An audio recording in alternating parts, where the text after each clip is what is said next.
This is the story of the Black Cauldron. You can read along with me in your book. You will know it is time to turn the page when you hear the chimes ring like this. Let's begin now. Legend tells of an evil king, so powerful that no prison could hold him. He was thrown into a pot of molten iron, and from this, a great black cauldron was formed. But even inside the cauldron, his spirit was strong, and his wickedness would not die. Whoever used the cauldron for evil would become all-powerful. With it, he could rule the world or destroy it. On a farm in the country of Prydain, a young boy named Taran slammed down a bowl of mush in front of his pig, Henwen. I'm too old to be a pig keeper. I could be a hero and fight great battles. The wizard Dalbin watched as Taran swung an imaginary sword. But Henwen is a special responsibility, Taran, for she is a magical pig. And now the time has come to try her gifts.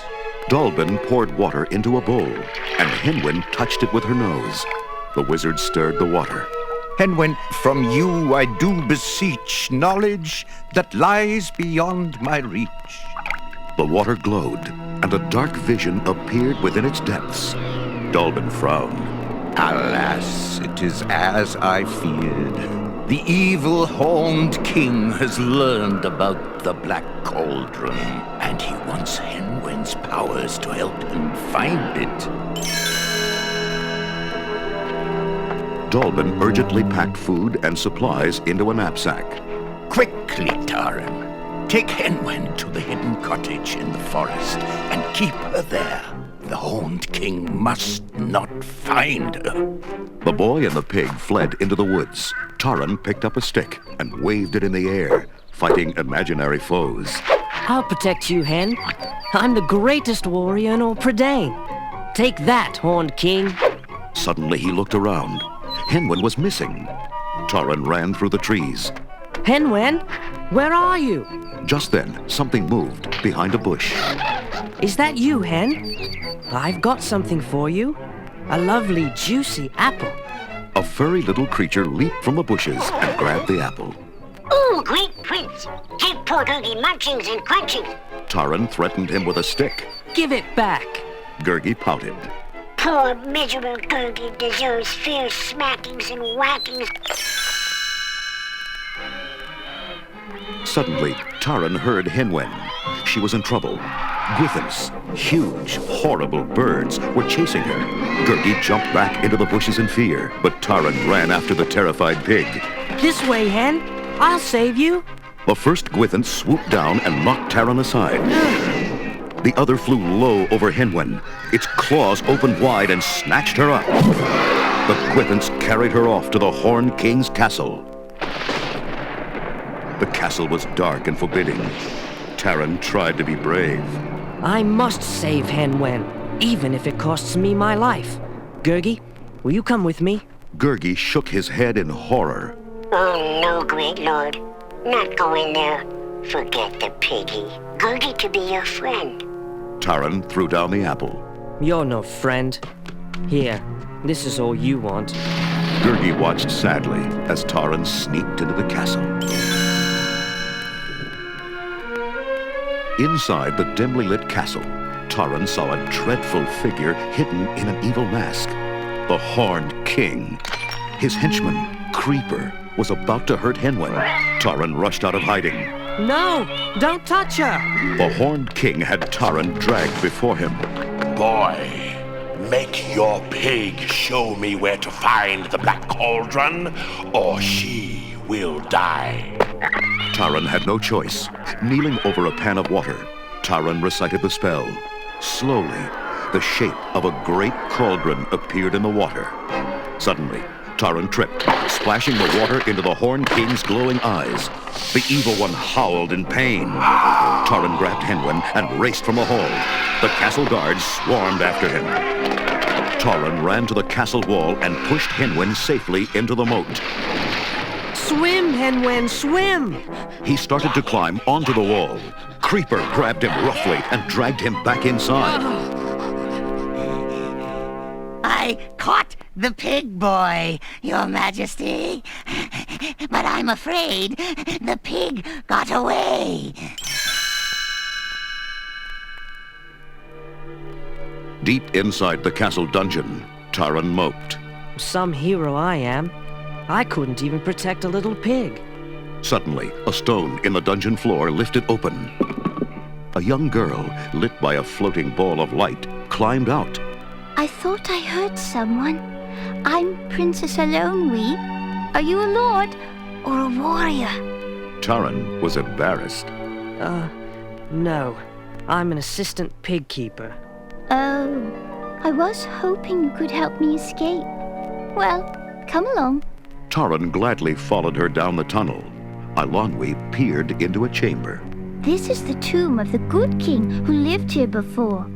A mighty sword glittered on top of the old king's crypt. Taran snatched it up and slipped it through his belt. He doesn't need this sword anymore. Maybe we can use it. Alonwe was about to protest when someone howled in the next room. Taran gripped his sword, and they cautiously peeked in. A scrawny man was tied to a wall. There's been a mistake. I'm not a spy. I'm just Flute of Flam, a singer. As Taran quickly untied him, a guard burst in. Taran drew his sword. With a flash of magical energy, it sliced through the air, shattering the guard's weapon. The prisoners dashed upstairs and ran for the drawbridge. Creeper and the guards raced after them. We've got you now, pig boy. Taran slashed the drawbridge chain. The gate dropped between them and the guards. They were safely outside. Fluter grinned. Why didn't you tell me you had a magic sword? Suddenly, Gurgi jumped out of the trees and pulled Taran's sleeve. Master! Gurgi, remember, saw Piggy's tracks. Follow Gurgi. They came to a lake. Taran pointed to some stepping stones. Look, there are Henwen's footprints. As Gurgi started across, the water began to spin. Taran and the others tried to grab him, but the whirlpool swirled faster and faster, pulling them all in. The four companions found themselves underneath the lake, in the land of the fair folk. A tiny winged sprite, King Idaleg, welcomed them. We found your pig, young man. Taran hugged Henwen. Oh, Hen, you're safe. At least for now, the Horned King won't be able to find the Black Cauldron. The tiny king nodded. That's right. The three witches have hidden it in the marshes of Morva. Taran had an idea. What if we get to the cauldron first and destroy it? Then the Horned King will never be able to use it. King Idaleg appointed one of the fair folk to lead them. It's time someone put a stop to the Horned King's destruction. Dolly will take you to the marshes. Before long, they were standing in the witch's deserted cottage, but the cauldron was nowhere to be seen. Suddenly, in a puff of flame and smoke, the three witches of Morva appeared. They were fearful-looking and full of tricks. Taran drew his sword. We've come for the Black Cauldron. The witches huddled close together. Did you hear that, sisters? Nobody's asked for the cauldron in over 2,000 years. They turned to the intruders. We'll trade the cauldron for the sword. Taran hesitated. With the magic sword, he was a great warrior. Without it, he was only an assistant pig keeper. Taran decided. I offer my dearest possession in exchange for the Black Cauldron. The sword vanished, and the floor began to tremble. Everyone rushed outside as the ground burst open, revealing the evil Black Cauldron. Taran struck it with a huge stick. Quick! We must destroy it! The witches laughed. The Black Cauldron can never be destroyed, dearies. However, its evil powers can be stopped. It's simple. A living being must climb into it of his own free will. But the poor duckling will never climb out alive. Taran was dejected. I've failed. Without my sword, I'm nothing. Eilonwy shook her head. No, you are Taran, and that's enough. Suddenly, the shadows of Gwythons passed over them. Gurgi darted into the bushes. Trouble. Goodbye. The others tried to run, but their escape was blocked by the spears of the Horned King's henchmen. The guards took their prisoners and the cauldron back to the dark castle. The Horned King stood beside the cauldron, watching his henchmen bring in the skeletons of warriors long dead. The evil power of the Black Cauldron is mine at last. I shall give you life, my soldiers, and you shall obey my every command. He picked up the bones of a dead warrior and placed them in the cauldron. I call on my army to be reborn. Arise, my messengers of doom. Our time has arrived. A burst of flame shook the castle. A thick, swirling green mist rose and billowed out over the edge of the cauldron, covering the skeletons. Taran and his friends watched in terror as the horrible, bony figures came to life. They clasped their weapons and marched slowly forth. The Horned King smiled. Never has anyone created an army like this. Go forth, my deathless warriors. Destroy all in your path. Taran sighed hopelessly. That's it, then. Prydain is doomed. Suddenly, something moved in an alcove above them. It was Gurgi. Master, Gurgi's sorry he always runs away when there's trouble. He will untie everybody. Then we all leave this evil place. Taran crawled onto a ledge directly above the cauldron.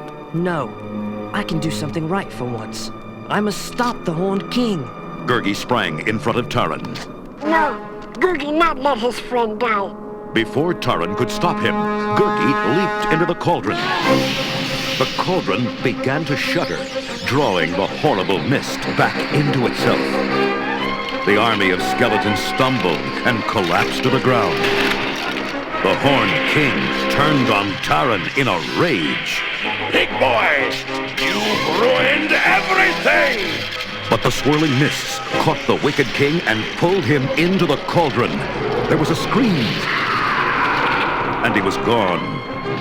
Taran, Eilonwy, and Fflewddur found a boat and escaped to a distant shore as the castle crumbled around them.